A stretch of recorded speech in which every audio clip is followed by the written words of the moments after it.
Salamu edi doğanno Türkmen halkım.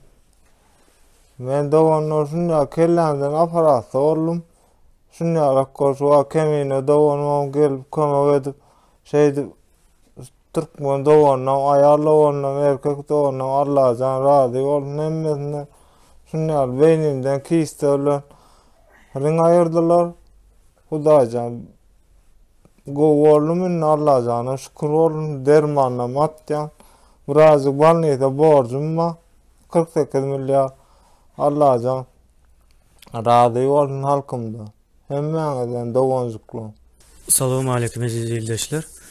Yine KKL'de Allah Nazarov ildeşimiz geçen operasyon oldu. O pulsuz olsa da berde doktorlar pasportun bizde dursun ondan sonra tölenden sonra izne veririz diyen şart bilen operasyon ediptirler. Endi seyretmediler. Son yönü izindeki operasyondan sonra hizmetleri olyandır. Yani şu hizmetler pulun tölemenliği için almaya ayratın bir doktora gidiyorlar ayrı bir şekilde. Onun hem ayratın tölevi varmış. Hep de bir gezek gitmeli sebebi perivaska deydi. Ha 2 gezek. Hep de 2 gezek. 2 günde bir mi? Ha 2 günde bir gezek gidip görüyormuşlar, bağlayamışlar.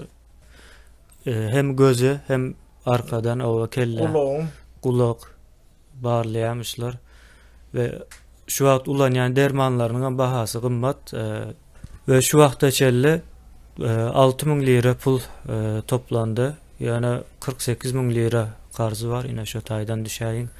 Ona koşmağım dermanlar var. O ildeşler ökman suratda kömek etmeniz qovu olur bu yağdayda. O hemmemizim düşüp bilyaz bu yağdaya. Yani hiç kime fikir eden değildir yani bu taya gelip şu yağdaya düşerim deyip işlep pul kazanıp öz maşgalasına kömek etmek için geldi bu tayda bilyaz. Yani gezmene gelen Türkmen yok da. Yine şunun yalı hazır önkü işleyen yerinde galya. O şartları kanur neme del bir şu yağdaydaki o hastanın kalıp bilecek yeri del. Şimdi yine kovulaşsa şu tayda işlemene devam etmekçi planlarında. Nesip olsa kovulaşıyorum.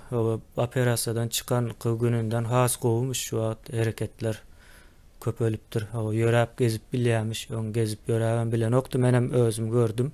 2 ay bundan. Hatta 2 yarım ay bundan. Şahsen gördüm. Ayakta durup bilen oktu.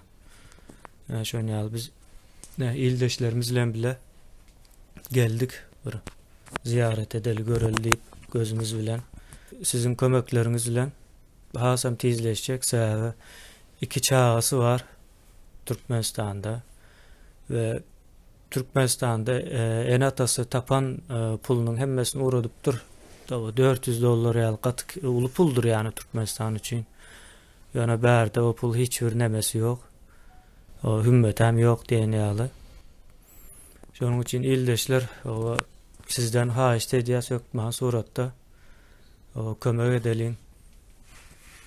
Gayrat edin doğancıklı. Hayır. Kömek edip şunu nemeden Allah can. Hemen Allah'a yalkasını etken kömeklerinizi dermanla ma barni tam şey tereden ok vernin am yağda şu doğru etmol verdi.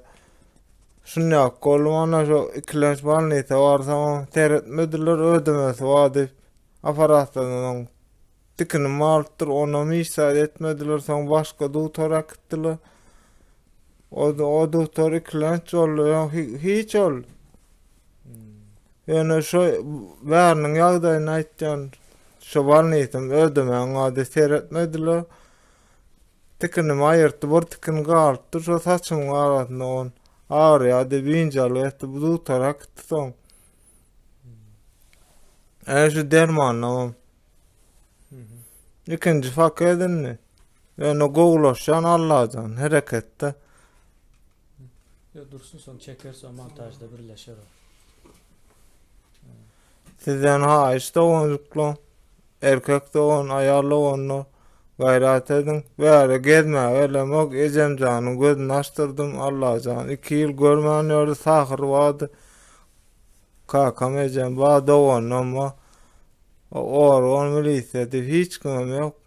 Allah wa din Allah buyukdur yani. Orla dowan. O ýene bir neme ýagdaý bar şu taýda.